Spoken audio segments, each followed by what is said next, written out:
o vamos a hablar, mejor dicho, del síndrome de Saúl. En los líderes pasa eso, que vienen desde condiciones muy humildes, desde condiciones precarias, y emergen a estructuras de poder y se encuentran con una situación donde lo primero que le domina y controla es el orgullo y la arrogancia. Ese fenómeno de usurpación de funciones es otra característica que se manifiesta en este tipo de liderazgo tipo Saúl.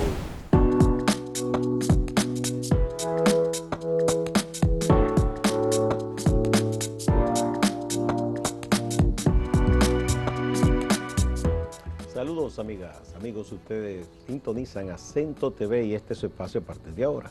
Y hoy, como es viernes, tenemos como siempre a Bernardo Matías, el hombre de los viernes. Bienvenido, Bernardo. Saludos.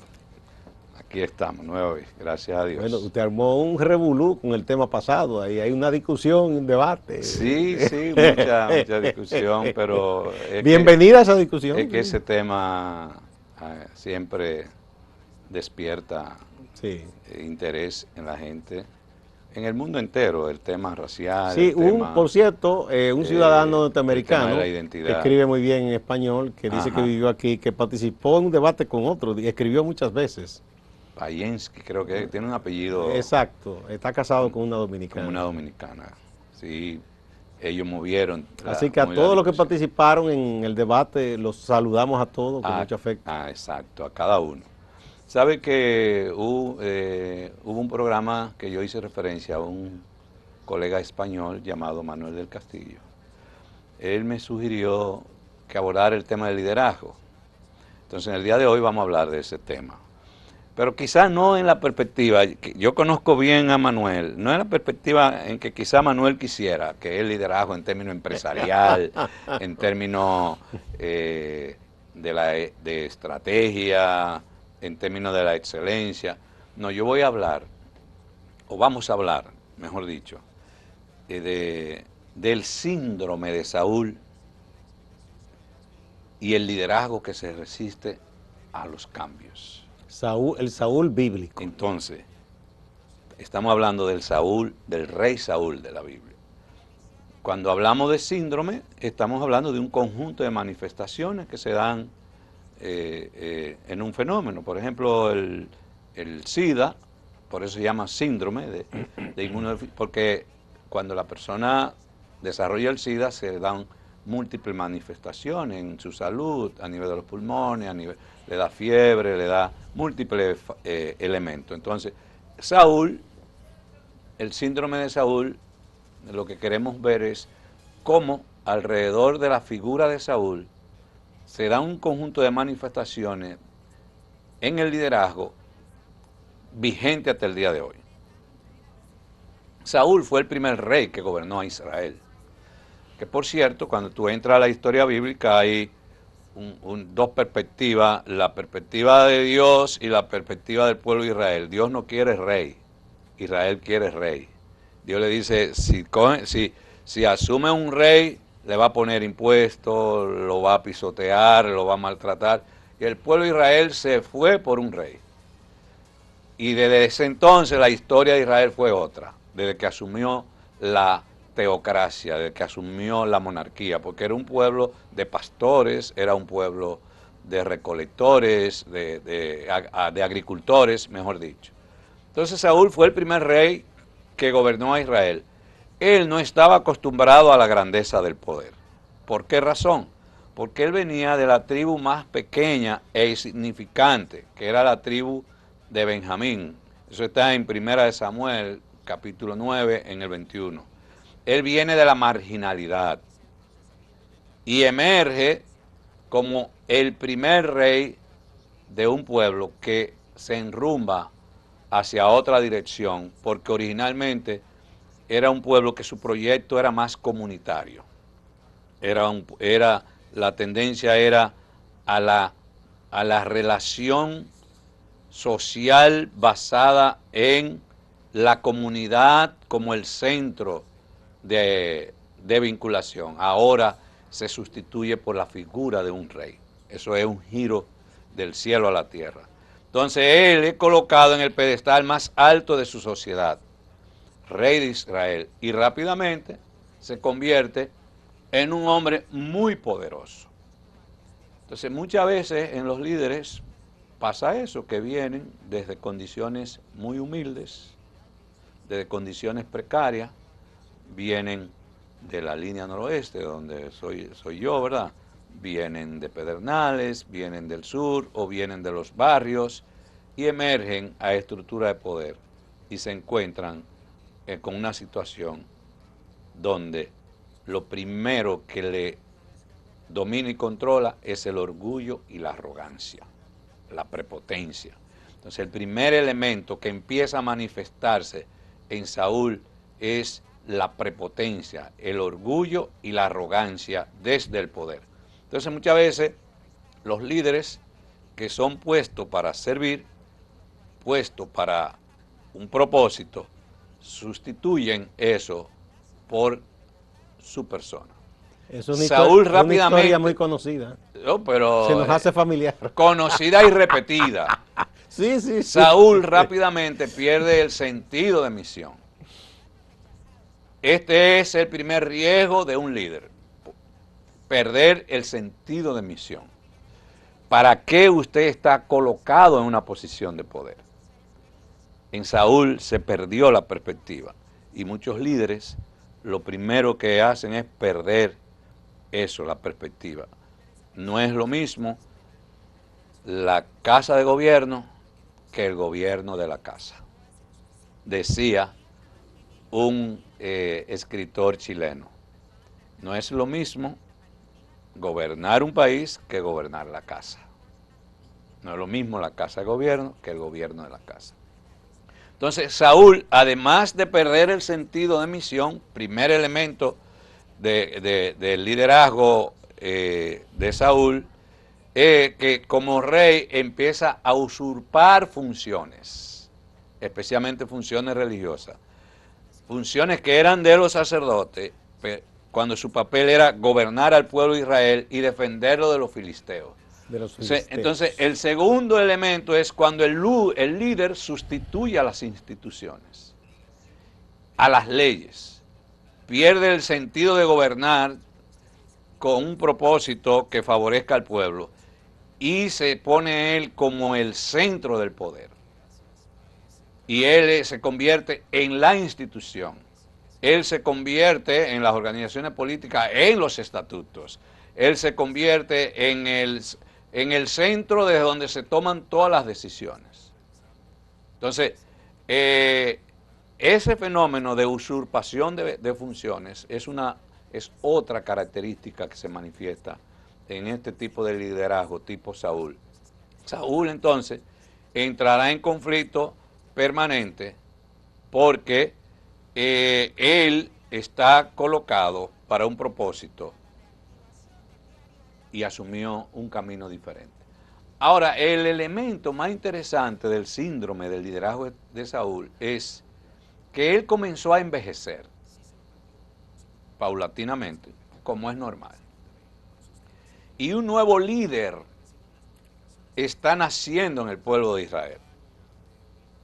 ¿Sabes cuál es? David.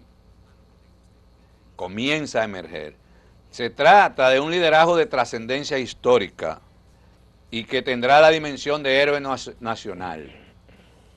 Y lo que menos le gustó a Saúl fue lo siguiente. En el capítulo 18, de versículos 7 a 19, hay un pasaje que es que Saúl y David vienen de la guerra y entran al pueblo.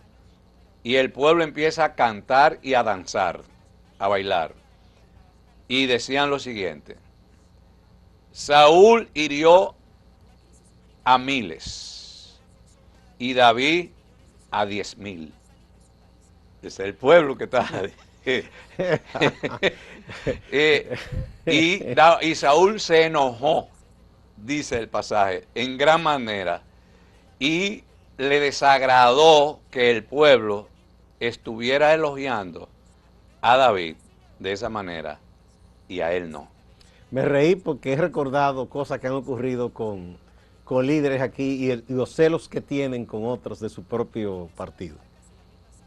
Bueno, tú sabes que una vez hablamos aquí, usamos una palabra y la voy a repetir, que en Saúl comienza a desarrollarse lo que se llama en sociología de las organizaciones la grupofagia.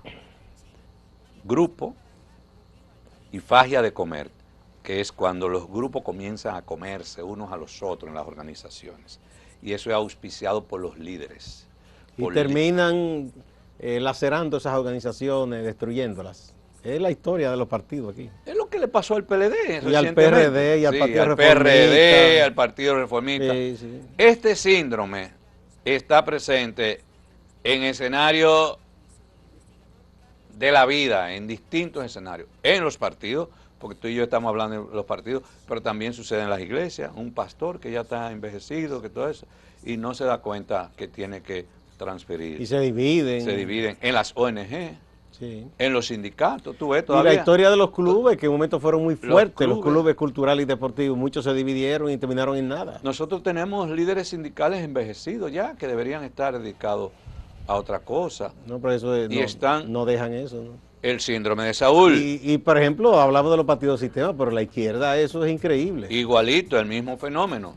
En las organizaciones comunitarias, en las organizaciones campesinas, en las organizaciones las juntas de mujeres, de vecinos, todo en eso. Las organizaciones feministas, donde quiera que está en juego un pedacito de poder, se refleja ese síndrome. Muchos líderes no logran comprender cuando su poder de influencia empieza a decaer y que nuevos liderazgos están emergiendo. Ese fenómeno es el más dramático en esta historia que estamos tomando como ejemplo. Un liderazgo que emerge de David y un liderazgo en decadencia. Y a Saúl le cogió con David. David tuvo que salir huyendo, esconderse, lo iba a matar. Y duró no sé cuánto tiempo escondido huyendo de Saúl. Y tenía los juegos pesados, ¿verdad? Vamos a una pausa y volvemos.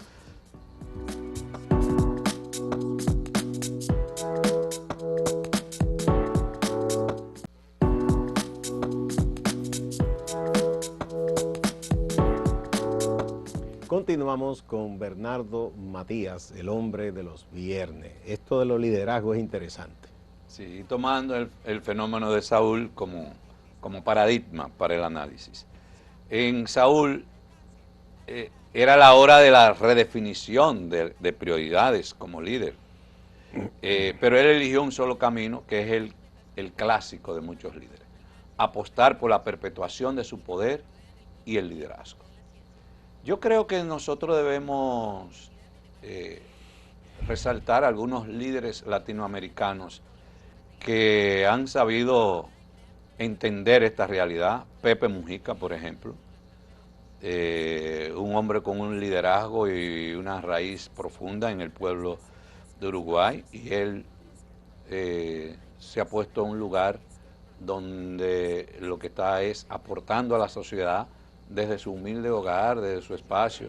En algún momento yo creo que podemos resaltar a Lula también, que en un momento se retira y le da, pudiendo, estando en su mayor popularidad, pudiendo hacer cambios en las... Yo digo que él quiere volver de nuevo. Porque sí, pero estoy hablando en aquel momento. En aquel momento, porque aquí en América Latina la gente se le hace difícil retirarse.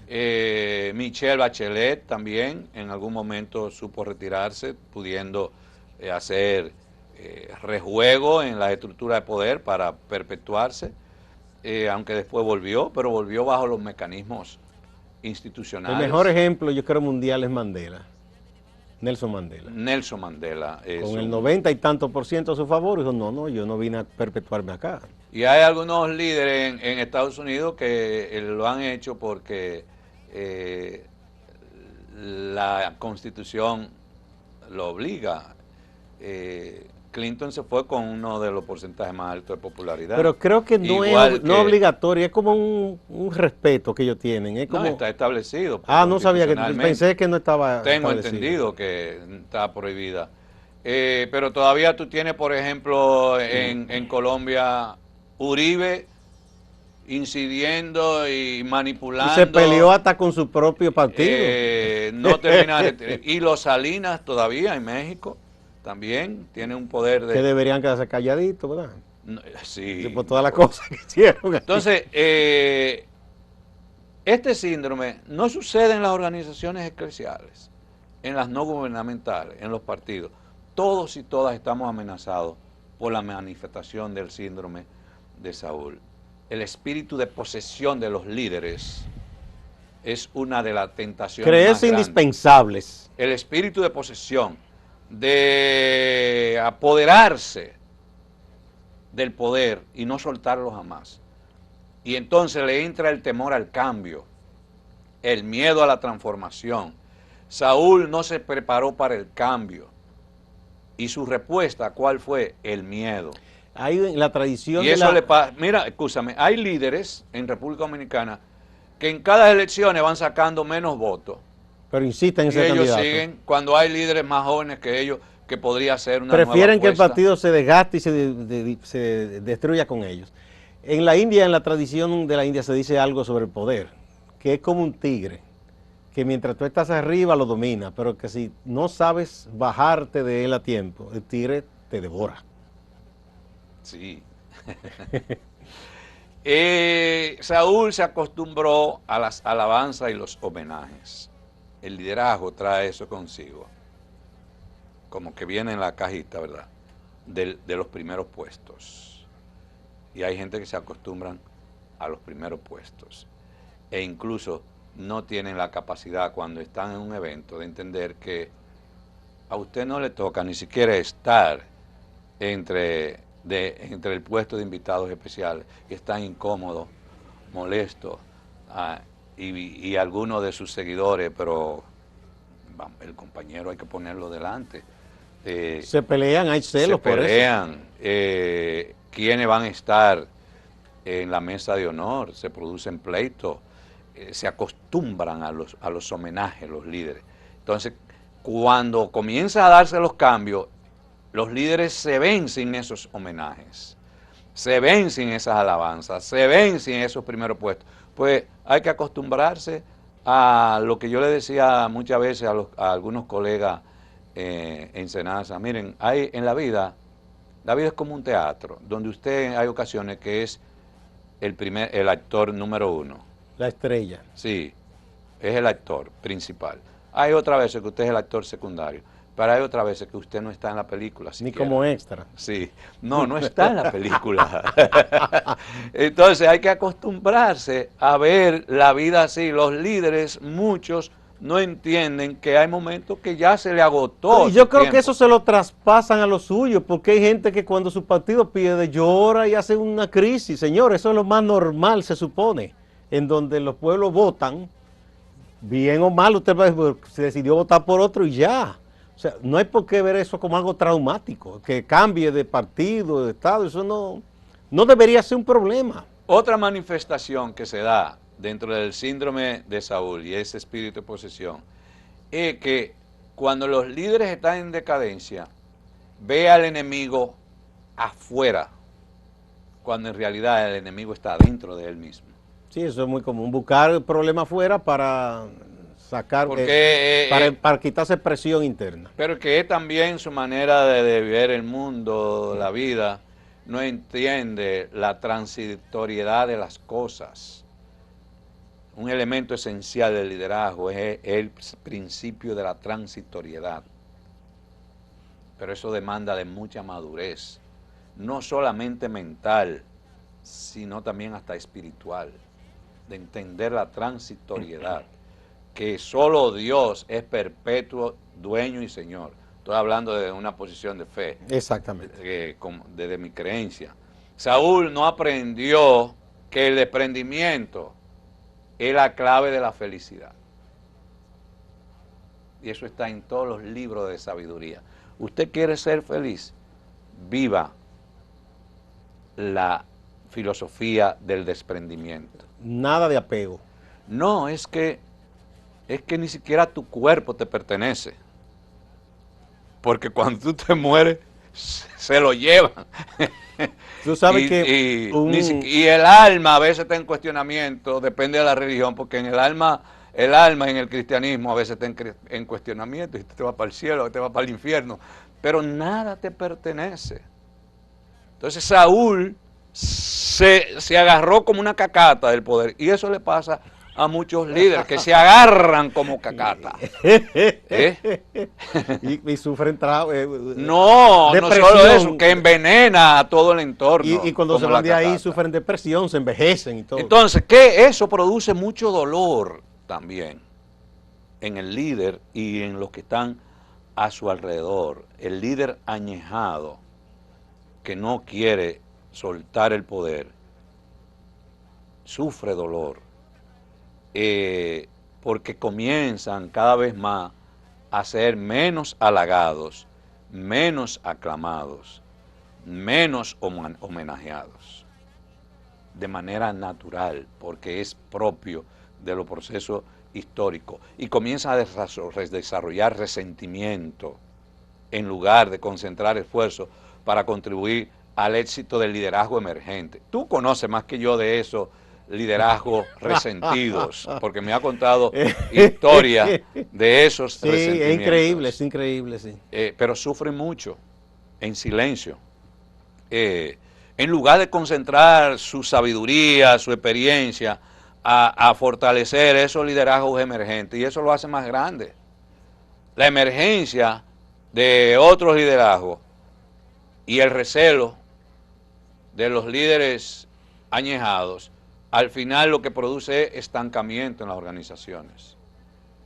Cuando los líderes añejados no dejan que emerjan esos otros y les cierran el camino, se estanca la organización. Usted como líder es un sembrador. Como hostos, ¿verdad? Como hostos, sembrador. Y lo que queremos muchas veces es ser cosechadores. No, usted va sembrando y parte de la cosecha le puede tocar y disfrutar. Saúl no aprendió el arte de delegar, que es parte de la sabiduría de un buen líder, delegar. Se fue apagando. Tú ves organizaciones que nada más habla una sola persona, y los otros que hablan es para hablar de esa persona. Para aplaudir y para asentir. aplaudirlo. Y hasta el tono de voz lo cambian. A mí siempre me ha causado risa en la política nuestra que hay gente que quiere ser político y aspira, pero la única declaración o manifestación que hace de presencia es que te mandan una nota diciendo fulano aplaudió lo que dijo el presidente o lo que dijo el líder del partido, y usted no piensa, usted no tiene cabeza propia. O sea, ¿qué usted aporta diciendo que usted está de acuerdo totalmente con lo que dijo fulano? Eso es una cosa muy ridícula y triste. Tú sabes que en la Biblia hay un salmo que yo lo leo todos los primeros de enero. Lo leo con mucha frecuencia, pero los primeros de enero, porque que es el Salmo 1. Y con David, con Saúl pasó eso. Dejó de ser un árbol plantado junto a corrientes de agua, que dice que ese árbol plantado junto a corrientes de agua da su fruto en su tiempo y su hoja no cae, y todo lo que hace prosperará. En Saúl fue todo lo contrario. Lo que plantó y sembró lo desbarató, no prosperó y creó una crisis de gobernabilidad. ¿Cuántos Saúl tenemos acá? Pero bastante Saúl. Vamos a otra pausa y volvemos.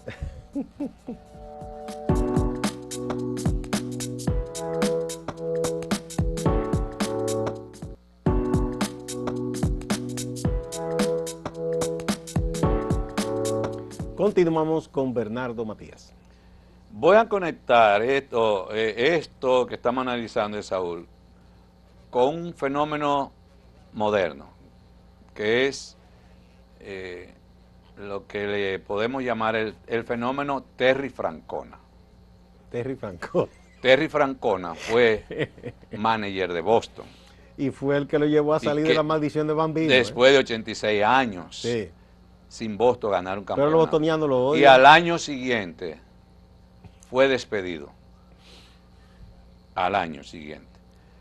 ¿Y cuáles fueron las palabras de Terry Francona? Que le preguntaron que por qué. Y él dijo, lo que antes me salía bien con los jugadores, ya no me está saliendo bien. Las estrategias con las que tú emergiste, te fortaleciste, consolidaste, hay ocasiones que pierden fuerza. Que ya no funciona. Que ya no funcionan. Sin embargo, ese mismo manager, al año siguiente, dirigir a los Indios de Cleveland, lo llevó a la postemporada y fue el manager del año, el mismo Terry Francona. Con otro equipo. Con otro equipo. Entonces, lo que nos está diciendo que hay que aprender a que las estrategias no siempre dan el éxito esperado. Entonces tenemos líderes que se pasan la vida desarrollando las mismas estrategias. Estrategias que realmente le dieron buenos resultados, pero ya no le están dando resultados. Y persisten con esas estrategias. En gran parte del liderazgo político dominicano, de izquierda y de derecha, existe la testarudez histórica, testarudez, de repetir las mismas estrategias aunque no le den resultados, aunque tengan fracasos tras fracaso. Ese dilema lo que le presenta a un líder cuando sus estrategias van de fracaso a fracaso, son dos caminos. O usted renuncia o cambia de estrategia. Bueno, esa buena reflexión para terminar. Muchas gracias, Bernardo. Gracias a ustedes. Recuerden, como siempre, que todo el contenido de esta exposición que hace Bernardo se coloca completa en la reseña que hacemos en la página de esta sección de los viernes de a partir de ahora. Muchas gracias y no se vayan, que hay más en Acento TV y Acento Portal.